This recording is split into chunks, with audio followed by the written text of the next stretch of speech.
There are visualization tools. GitX is pretty nice for showing the branching and history. Mac only, isn't it? Mac only, yeah. So there are ones for, I'm sure there are ones for PCs too. Yeah, there are. But it's nice, you can sort of see when people check stuff out and then they merge it back in. So we get lots and lots of branching. Okay, GitX. So today I'm going to start to talk about Android and 2D graphics. And this is going to be especially useful for the zebra group. I don't know, giraffe. One of those zoo animals. Zebra, right? The giraffe. So here, these are the objectives, learning objectives. Hopefully you'll understand how to create interactive 2D graphics, learn how to draw on the screen using a model view controller model or approach, even though here the examples I'm going to show don't really separate it out as well as they should. They kind of mix them up. It'd be better actually have a separate class for the model. I'll be sure to point that out. Okay, good. And how to control the view with simple user interaction and how to add some animation effects. We're going to walk through a bunch of examples. There's a lunar lander example and API demo, and maybe talk a little bit about how to implement the maze game. So why don't we start off by looking at the API demo. So if you open up Eclipse, so you can do this. Open up Eclipse, and then create a new project, new Android project, API demos. Has anybody loaded the API demos yet? It's a standard Google example. So create project from existing source, and browse and go to your SDK. So your somewhere you downloaded the Android SDK Mac, or not Mac, PC, whatever it is, x86, and in there will be a folder called samples, and it's got samples for different platform levels, and I like 10, but I guess you can try whatever you want. And inside there should be API demos. So load up API demos.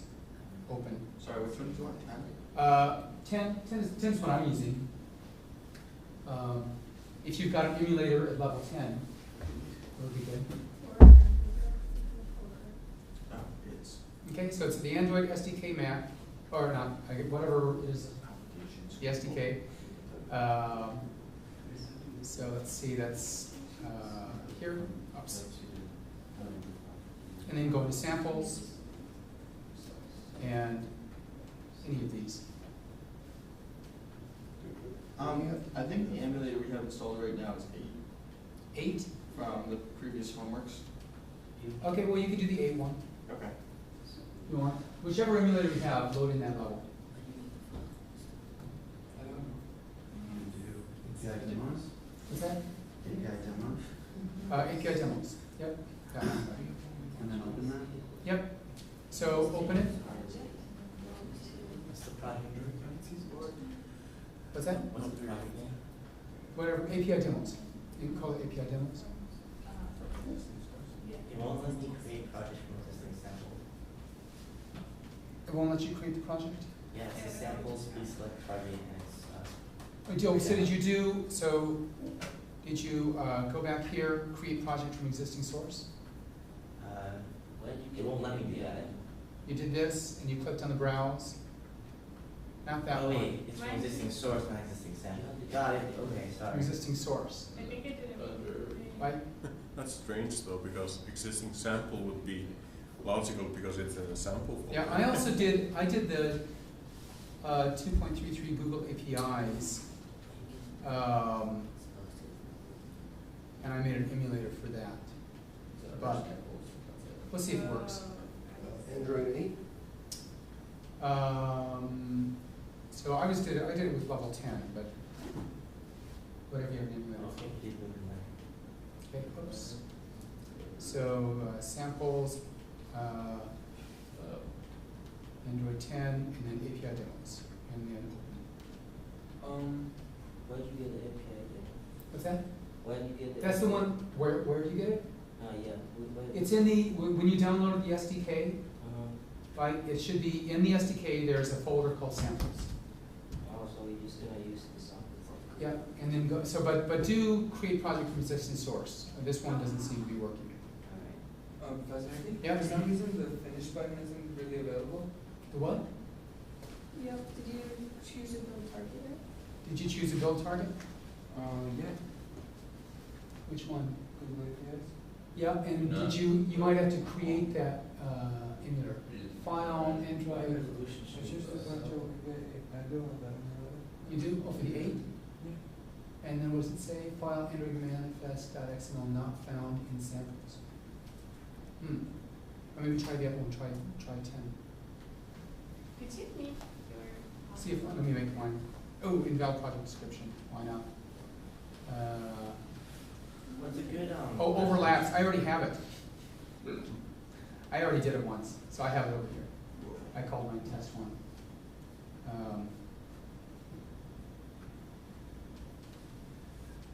Let me close these other projects. So did anybody get it? Yeah. Yeah? Okay, so, how about is there one person from every group that has it? So fashionistas have one. How about the giraffes? I think all three of us have one, or all three in different groups. You are? Okay, great. So we're set. Did you just say had it? Yeah. Okay, That's what it so let me see, do I have any, let me close this project down. So let's open that project and then run it. So run that. Sorry, which one did you just Well, select? that's the API demos. I called mine test one.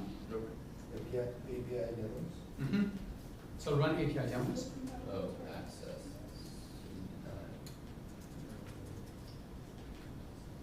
And I actually have to close this down, I think. Is it running?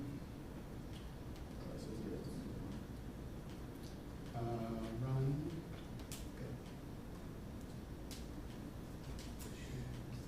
Okay. So, I guess I should look at you have a technique for having it just pop up Yes. right away. Yes. Uh, I get an error when You get an error when you run I'm it? unable to read. Android manifest? Mine scales it Yeah. down to Yeah, ten. I'm using Oh. Oh, yours is 13? I got that happened to me too. Yeah. Did you just create a new emulator? Or did you just? I think it's, because maybe select a different emulator. Alright, I'll have to make a new one. Make a new emulator. That happened to me too. It made a little teeny emulator, like this big. It's like which a is cute little. not good. It's the nano Android. Yep. Yeah, like a nano Android, exactly. I just need that. So let me, while that's generic. working out, let me just walk you through it a little bit. So this is a great demo. It's got probably 200 or 300 little activities. Each activity showing one of the Android API, one of the Android APIs. And we're going to focus on a few. In here, we're going to look at finger paint is one. And see, did it come up yet? It's still thinking. What? Fingerprint? So it takes a while. So finger paint, I can't even tell whether or not it's running, whether or not it's loading. While you're doing that, Yeah? you want, let me show you the quick thing, it's take a second. Oh, yeah, Go to sure. emulator. Go to emulator. No, sorry, the button and a clip for the emulator, or to You show mean the the, 80, whatever the thing is called. Android Yeah, SDK yeah. emulation? Yeah, that thing. Yeah? And, right click on one of the emulators. This one? Yeah, click edit. Click edit. Yeah.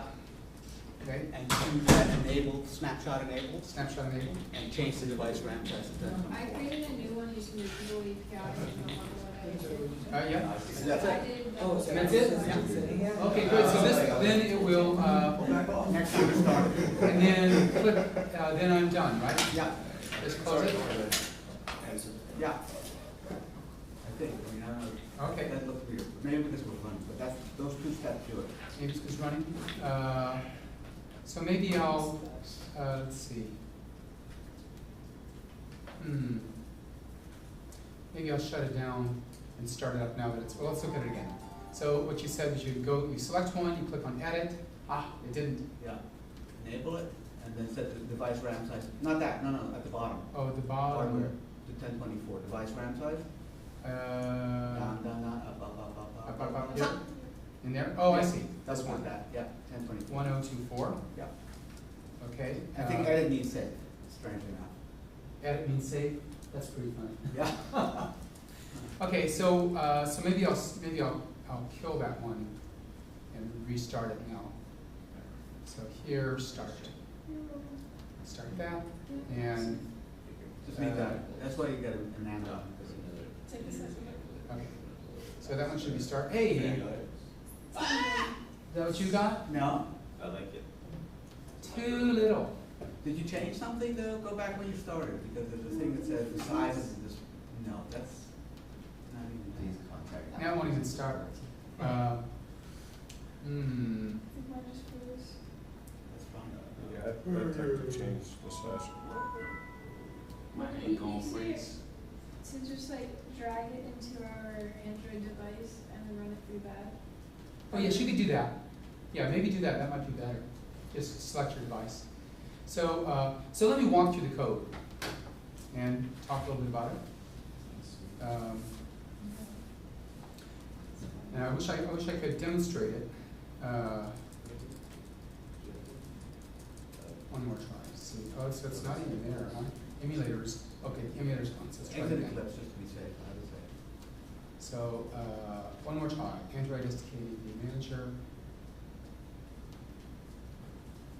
This one. Why is it so small? Size. Did you play with that? Built-in resolution.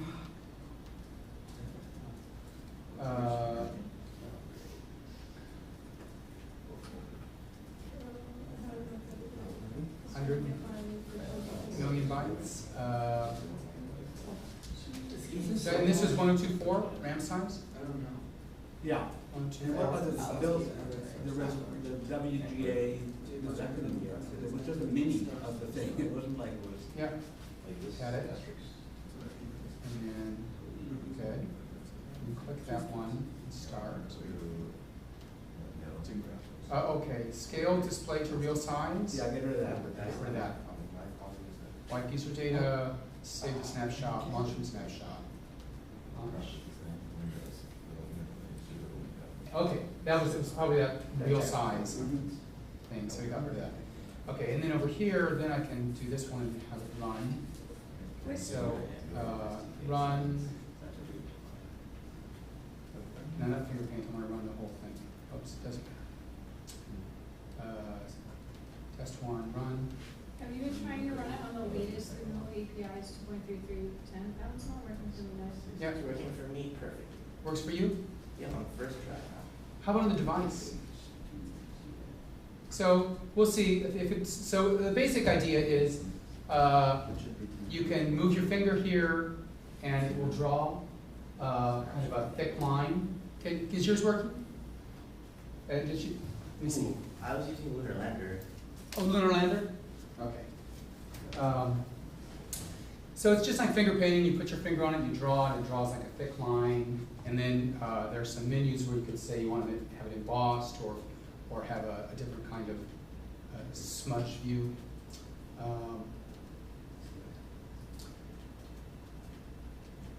Yeah, I wish it was working. Okay, so let me talk a little bit about some of the classes that you need to do the graphics. So the first one is Android.view. So the Android.view package and the view class. And let's check that out.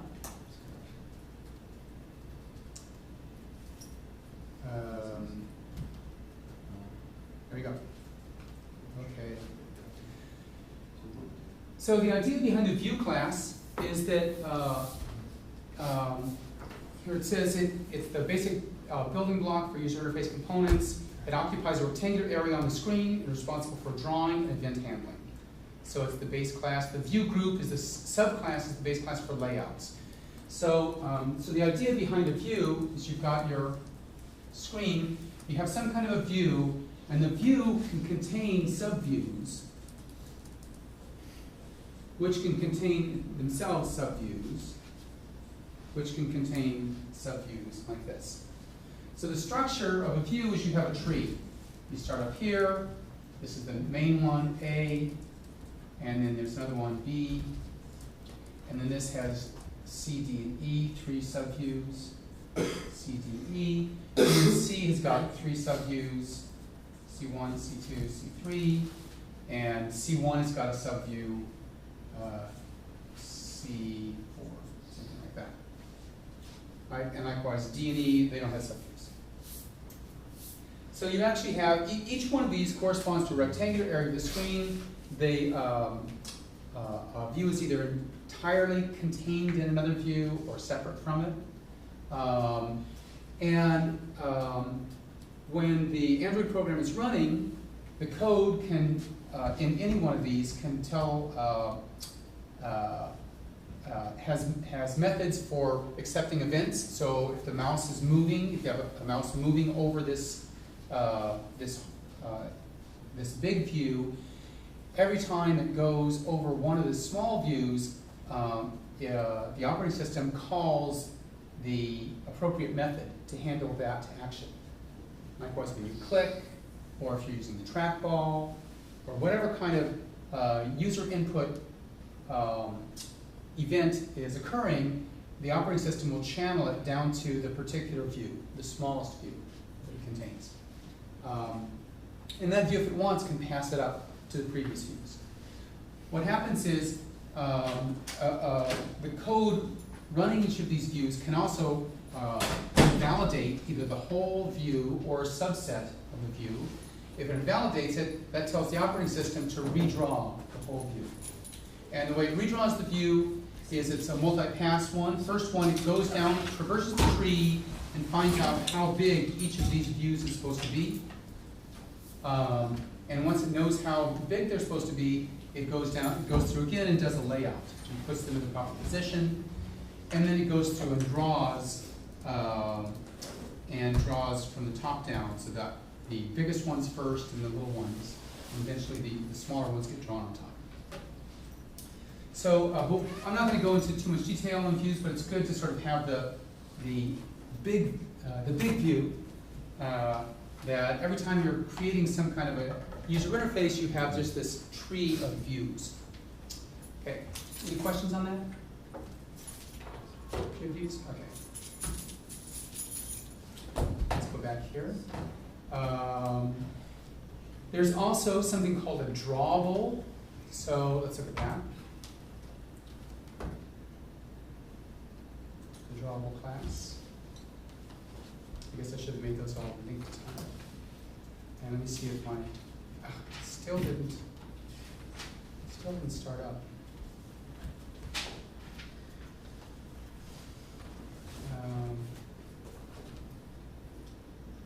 Let me try to run it one more time.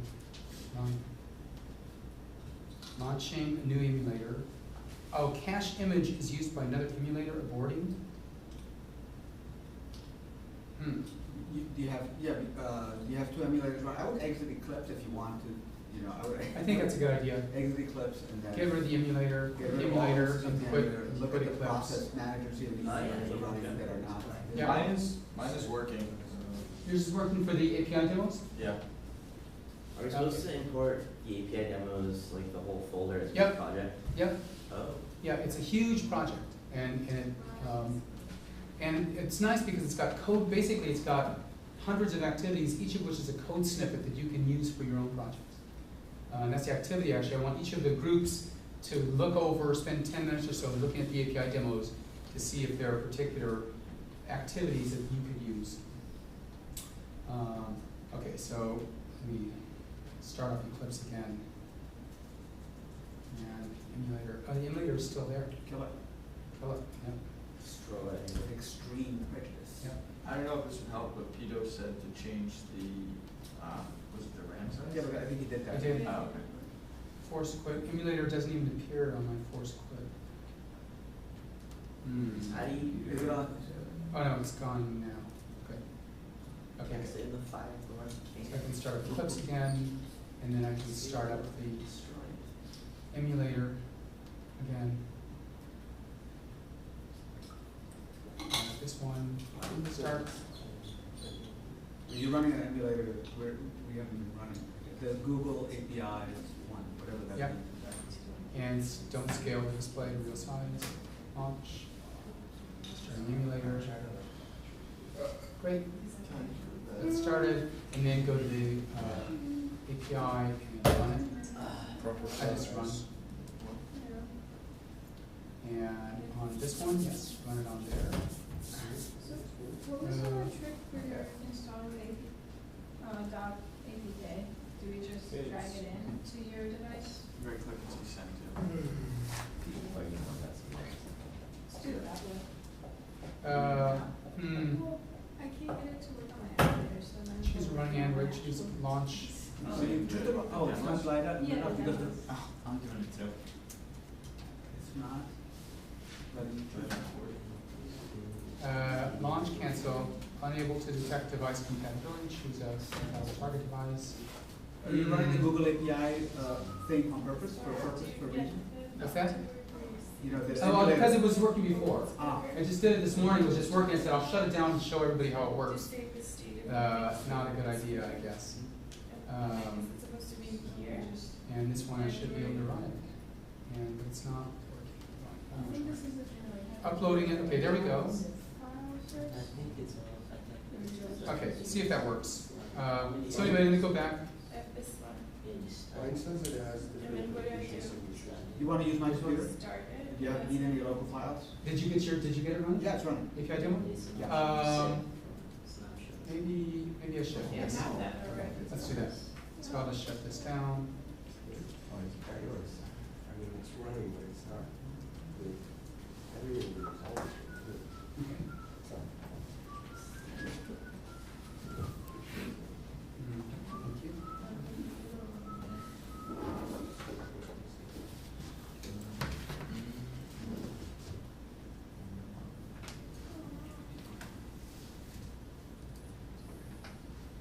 Okay, great. Well, and then,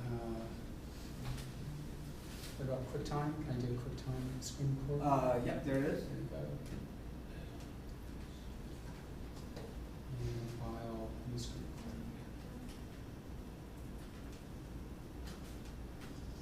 recording. Okay, good. So here's finger paint. So, so it works like this, right? You can just move your finger along the screen. Anybody have it on a device? Doing it now. Because it should actually be responding to pressure too, if your device knows that. So if you, Can I take this to fix it for you? oh sure, that'd be great. So. Okay. You can also hit the menu button. And if you hit the menu button, up come these menus. So you can change the color. You can emboss. So let me show you what emboss does. It adds a kind of shadow line to this. Hitting menu again. You can also call blur. So these are filters. Emboss and blur are filters. And you can also do menu again and erase. So let's do erase. For the samples that you can. Erase goes like this, and then if I let go, it's erased. Actually, let me do the menu, turn off the blur, menu, go to erase. So it's clear. Okay. Okay, so let's see how we would go about building this thing. How they built it? Can I ask one question? Yes, you can. If you do a, make a window cover that, will it disappear when the window goes away, or will it redraw it? No, I mean, in other words, do a back, for example, a back. Oh, a back? It deletes it. It deletes it, that's interesting. Yeah. It does not keep it. Right. Well, we'll look at that. We'll see what state is saved. Okay. So, let's see, and do you have Eclipse? There's Eclipse, great. So, so let's walk through this and see how it works. Is that visible? Should I make it bigger? Wait, Maybe make it bigger. Make it bigger, okay. how can you import it as an Android project if there's no Android manifest for the root folder? Yeah, there is. There is for each individual one, but there isn't for the. No, down here, Android Manifest. I don't have one. Uh-oh.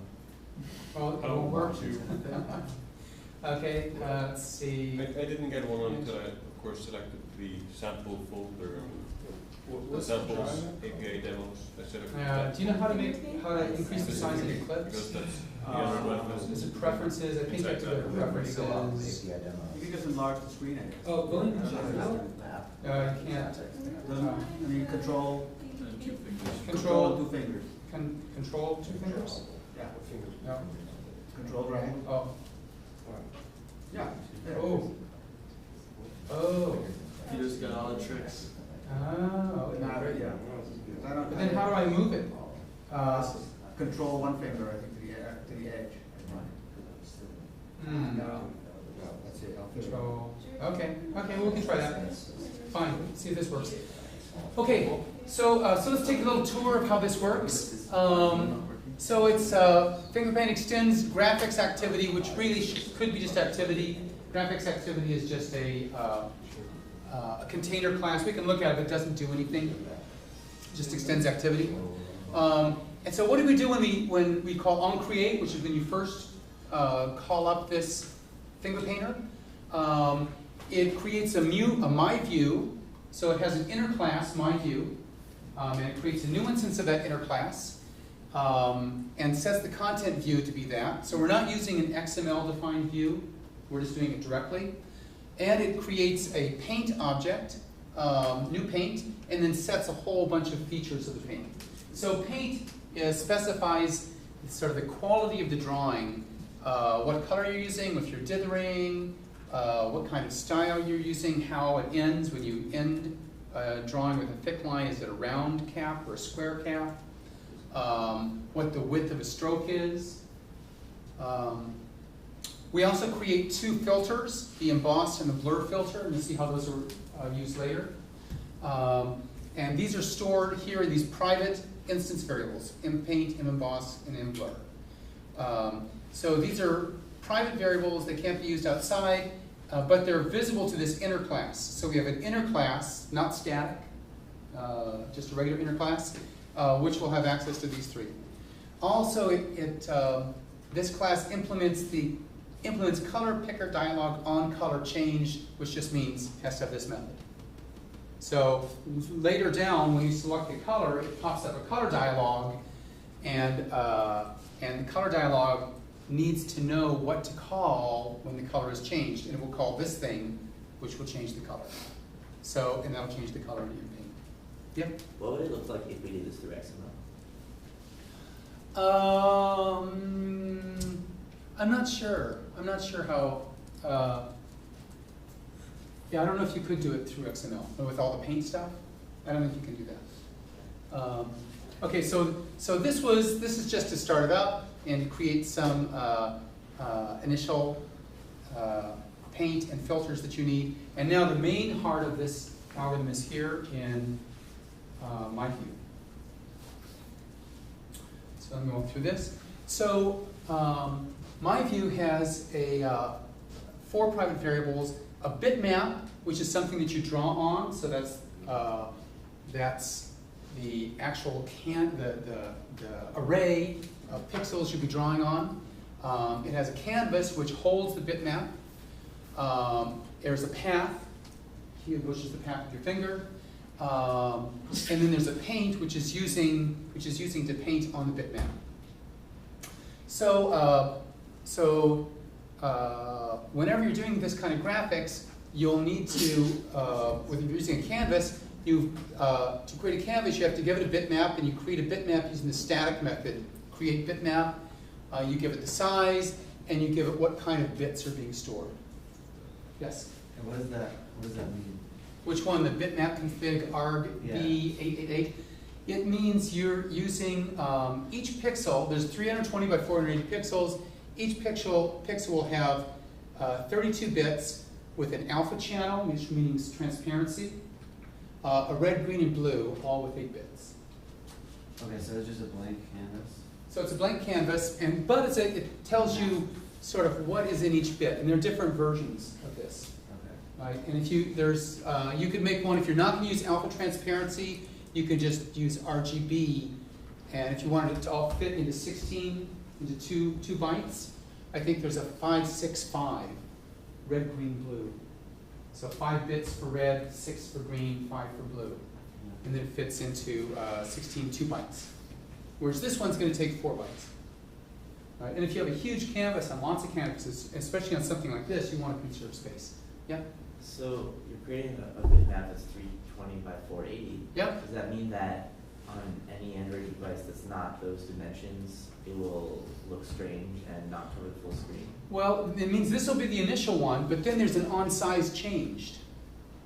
So if you want, when the size changes and you have a new width and new height, they're not doing it, but we could change the bitmap like this. So if it changes, you could create a new bitmap, copy the old bitmap bits to the new one, or just easier, just forget it. In fact, maybe we should do that. Does on-size Well, let's change- try that later. Does that also happen when you turn the screen? Does that count as the size change? No, that's actually switching to a different layout. Okay. So that's a good question. I'm not sure exactly what happens in this case if you do it. Maybe it does. Maybe it will do on-size change because it'll be a different width and height. You could be right. If you're just using the same layout, I'm not sure. This is the key method that you've got to override, which is onDraw. So whenever you have a view, there's an onDraw method, which when the operating system goes and traverses the tree, it tells each of these views to draw itself by calling onDraw, from the top down. So it will draw them all. And what does this one do? Canvas.drawColor. Anybody know what this is? OXFFAAAAAA. Makes it a color. What's that? It's a color. Yeah. Like Yeah. I don't know What color is nice it? color. White. No. Purple. Uh, Tan. Red. But how would you interpret it? What are all Hexadecimal. those? Yeah, it's hexadecimal, right? So each one of these is 4 bits. Each letter is 4 bits because it's 0 through 15. 0 through 15 is 0 through 9, and A, B, C, D, E, F. And the first 2 are for the A, the alpha. So the alpha is FF, means it's fully opaque. It's not transparent at all. And then the RGB are AA, which is some kind of, so it's going to be some kind of gray. Some kind of The background? shade of gray So, for the background. And when you say canvas.drawColor and you give it color, it just blanks out the whole canvas with that color. Yeah? So is that opacity different from in regular HTML hexadecimal colors? Because usually those are 6 digits, right? So, yeah, so- digits so- is the correct That's because they don't have alpha. opacity. Yeah. Yeah. Yes. Are they the exact same otherwise? What's that? Could I take an HTML color, add Yes. 2 hexes for opacity and make it work? Yep. Yep. Cool. Yep. Or you could do this without, you could do RGB 888 and don't worry about opacity. But they want it because if you remember the blur was partly transparent. I think it didn't fully obscure what was beneath it. So anyway, this is how you blank a screen, which is a good idea. Then you draw the bitmap. Dun. Blank the screen, I just said blank the screen. There you go. Then you draw the bitmap with canvas.drawBitmap. You give the bitmap and where it starts, where the lower left corner is, and what paint to use to draw it. And new paint. So I'm not really sure what the dither flag is. I'd have to look it up, or you can look it up. Okay, so this is onDraw, and now let's see. So we have to see how the bitmap is going to get affected by drawing on the screen. So let's go down, touch start. Okay, so he's got there are two variables, mx and my, which is the last x and y position that you pushed. I'm not sure what this is, touch tolerance. So the idea is when you, let's scroll down a little bit. These are private. And this is a really good idea for when you're coding. Any method that's only going to be used in this class, make it private. Yep. I think touch tolerance might be a constant which ignores touches if a pressure less than that. Oh, could be. Equals 4? Yep, could be. So let's go down here. Let me see, on touch event. So, so this my view extends view so it can handle events. And there's an on touch event, which is when you touch the screen. When you touch the screen, it'll generate a motion event, which it will send to on touch event for this view. Here you can, any event has an X and a Y, and you can get the action for it, and there's done, move, and up. There may be other actions. I don't know, you'd have to look at motion event to see. So what does it do? When you first touch, so that's action down, when you first touch the screen, it's going to call touch start with the X and Y coordinates. When you're moving the screen, moving your finger, it's going to call touch move, and when you lift it up, it's going to call touch up. What about these invalidates? What are those for? I don't know. Redrawn. Redrawn. What it's doing is it's telling the operating system that this view has to be redrawn. So it'll go into the queue, and the operating system, lots of other things may have to be redrawn. So it's not necessarily going to happen right away, but eventually it'll happen and it'll redraw it. So this means the canvas has been changed, so you better go back and call that draw method. What would happen if you didn't do this? If you didn't do this, you'd draw your finger and you wouldn't see anything, right? Because it would never get redrawn. But then, like, It process all events, the bitmap would change, and it would just never change until you like moved some screen on top of it and moved it back, and the operating system was forced to redraw, then it would draw it. So if you had like an invalidate happen every 5 seconds, for example, You could have a little external loop that would keep invalidating. Then and not in these, you just Yeah. like do things, and every 5 seconds it would like flash of what you had done. Yep. So, but it's much better whenever you make a change that, and you've completed the change, call the invalidate. Wait, so for every pixel they have to redraw the entire screen? If you want to, there's an invalidate that you give it a rectangle, and it'll just invalidate that rectangle and just redraw that rectangle, but nothing else. Why didn't they do But, that? That's really super Yeah, I don't know. It's fast enough that it doesn't really matter. It'll do it pretty quickly. Okay. So what are these events? So what do you do in these cases? So let's see. So we're using a path, which is a kind of a graphics object, and if you look at, let's see here, at an on draw, it draws the background and then it draws the path. So with whatever the paint was. So then, how do you create a path? Well, when you start it, you can reset the path to get rid of everything that was in it before. You can move to a position. You can draw a quad, which is a quadrangle, from your previous point to your current point. So mx and y are the previous points, and you're resetting them. And finally, when you're done, you call my canvas draw path, the path in the paint. So it'll draw it onto the bitmap, and therefore it'll be there. It'll stay there even when you lift your finger up and draw another path.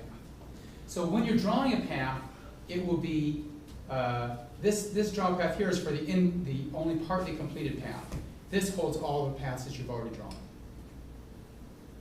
Okay, on touch event, and what is this? Oh, this is for the menus, how you create all the menus. So there's, and we saw this in Sudoku, right? I think they have the on create options, on prepare options, and on options item selected. And the point here is that the way that it actually does the,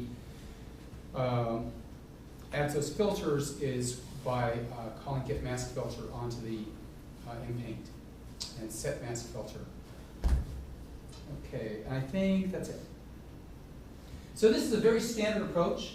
You have you want to have something in which you can interact with the canvas. So you create your own custom view. The custom view has a few things you need to do. You have to have on size changed when the screen changes. You have to have on draw critically so it can actually update the view. And then you probably want to have some kind of event response, on touch event or trackball event or whatever kind of events you want. And then and options, if you want to have menus, then you do these three things: on create options, on prepare options, on options item selected. And you'll have the menus. What's prepared options? Prepare options is, in this case, it's not doing anything, but if you wanted to have one checked, right? If you have options and you can say the one that's selected will have a certain, like you might have an option with like 5 different choices, and you want to say, I want to start it off with a third one selected. That's what you would do with on prepare options. You go through and you'd get that menu item and select it. Right? So, whereas this one is just creating menus. Okay, any questions on that? Okay, let's go look at another one. I wanted to look at touch, a little bit more complex one, touch paint. And let's see if I can show how that works. Emulator, so go back. And go down to touch paint. Oh, touch paint.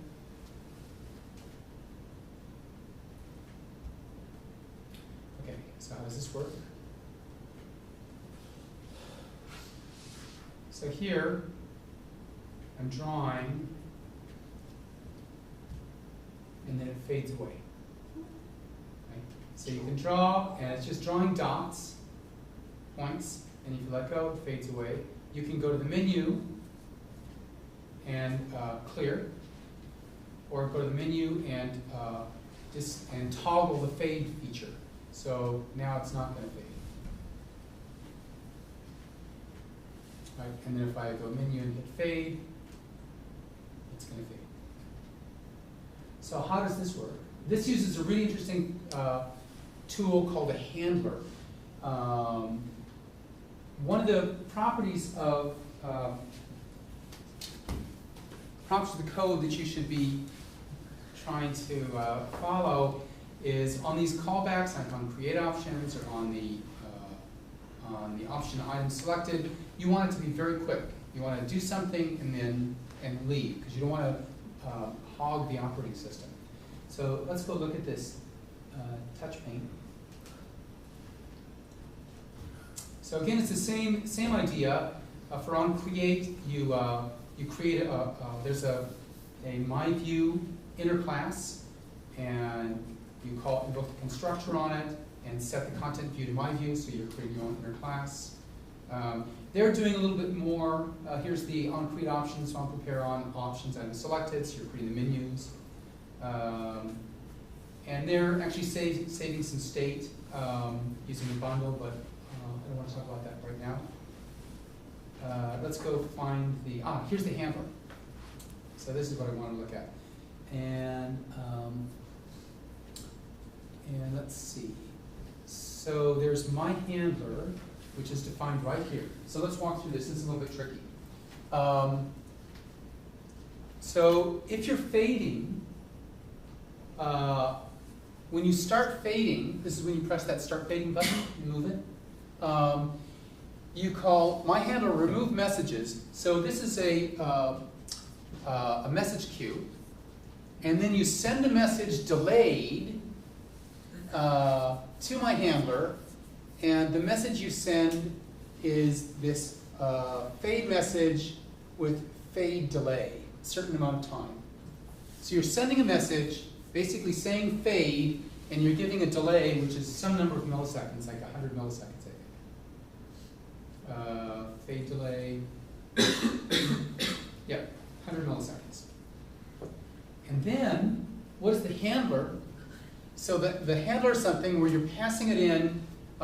It's a class that implements this handle message method. And if the message is fade message, then it's going to call the fade method, which we'll see is going to change the paint. And then send a message to itself with fade delay. So the idea is when you call fade, when you select fade, it sends a message to itself with a 100 millisecond delay, which says change fade my color, and then send another message. So it's continuing to send itself messages with a delay. So every 100 milliseconds, it gets a message, processes it, sends itself another message. Gets the message, processes it, sends another message. 100 milliseconds later, it wakes back up and gets the message.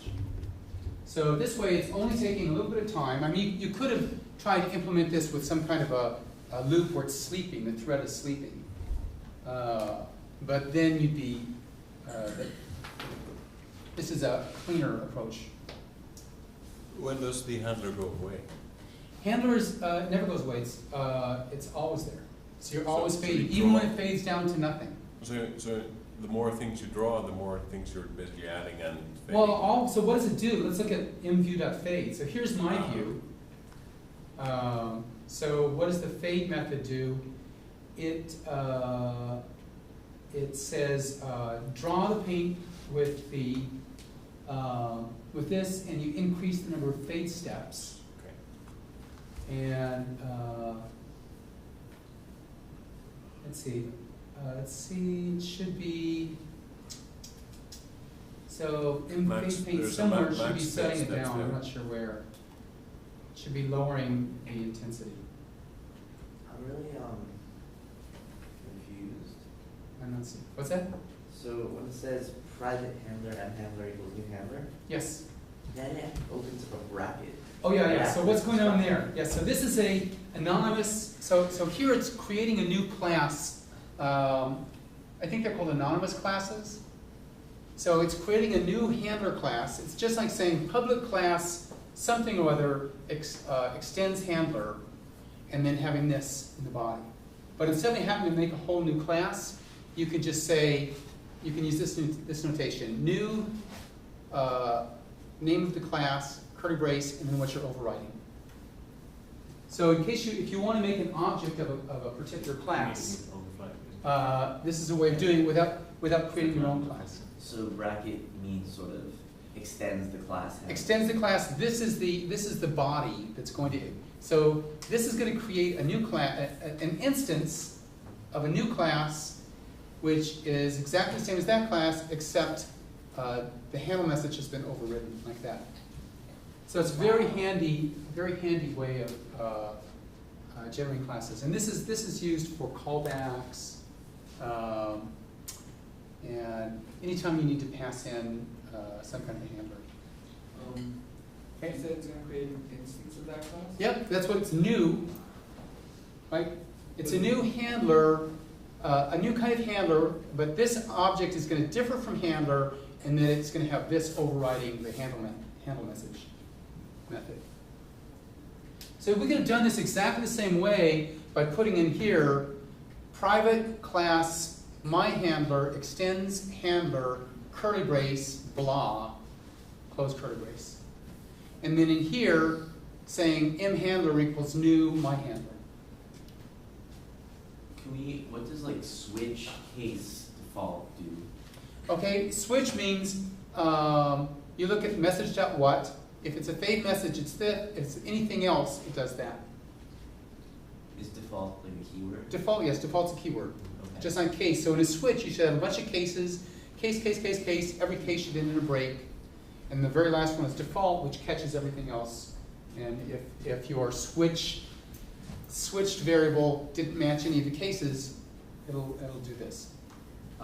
In the Sudoku over Yeah. for chapter 4, Yep. also for chapter 3, the cases didn't have brackets between cases. And this one looks like it does, but then again it looks like it doesn't. Or it Brackets looks like it between does, cases? It was It a is one one line. line, so you don't need brackets if it's one line. But it wasn't one line. It was a one line with a break statement. You mean here, these brackets? Yeah. I don't think you need these brackets. I think you can take them off, it'll work just fine. So we just knows The that. in brake, case the brake it's- is Brake the brake is the indicates, critical thing.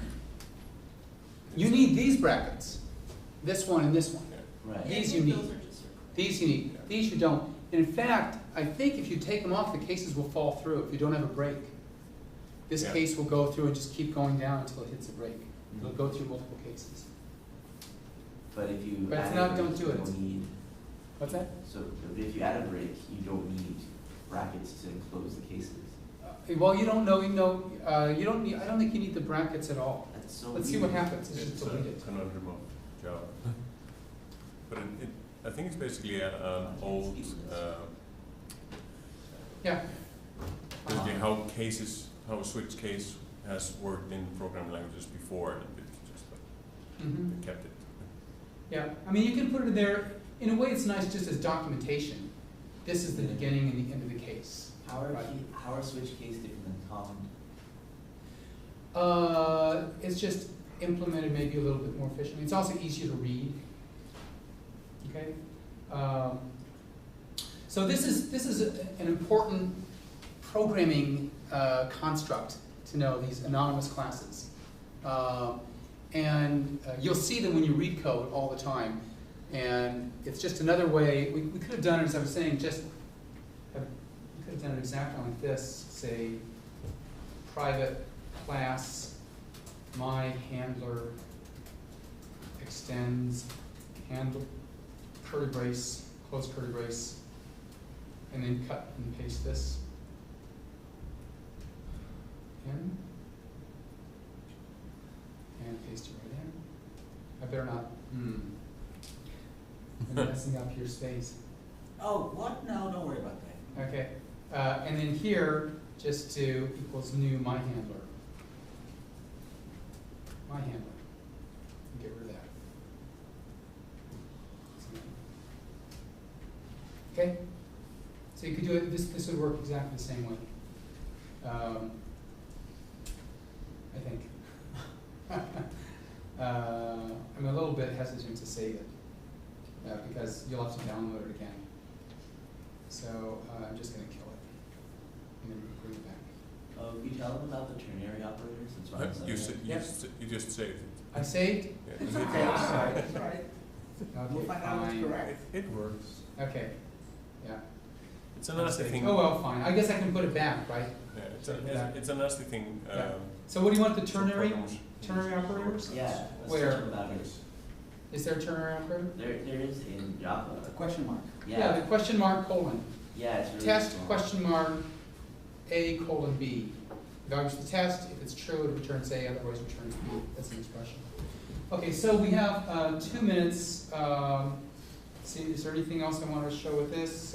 Here's an example where the size changes and they create a new bitmap to fit it. So that was your question about if the size changes, do you just, you stay with that little teeny one? You know, you can change it here. And here's the onDraw, which just draws the bitmap. They're also using onTrackball event and onTouch event. So you can use either trackball. This would work if you had a device with a trackball or touch screen. Okay, fine. And also with the draw point, you can have the pressure. So with a touch screen, some touch screens will register pressure, and they're making a fatter line or darker line, I guess, if it has pressure. Okay, so why don't we take a break, 5 minutes, and then I want to come back and look at the lunar lander, which is not in here.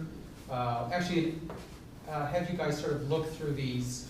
You should download it on a device. Just one quick comment. Yes. It's actually a good thing to know about because a lot of this goes into coding guidelines Yeah. for teams. Yeah? Do we use these kind of shortcuts or not? To try to keep For the code- M-handlers thing? Yeah, for example, the question marks. Like Oh, yeah, for- the question mark stuff, yeah. Yeah. Also, Coding.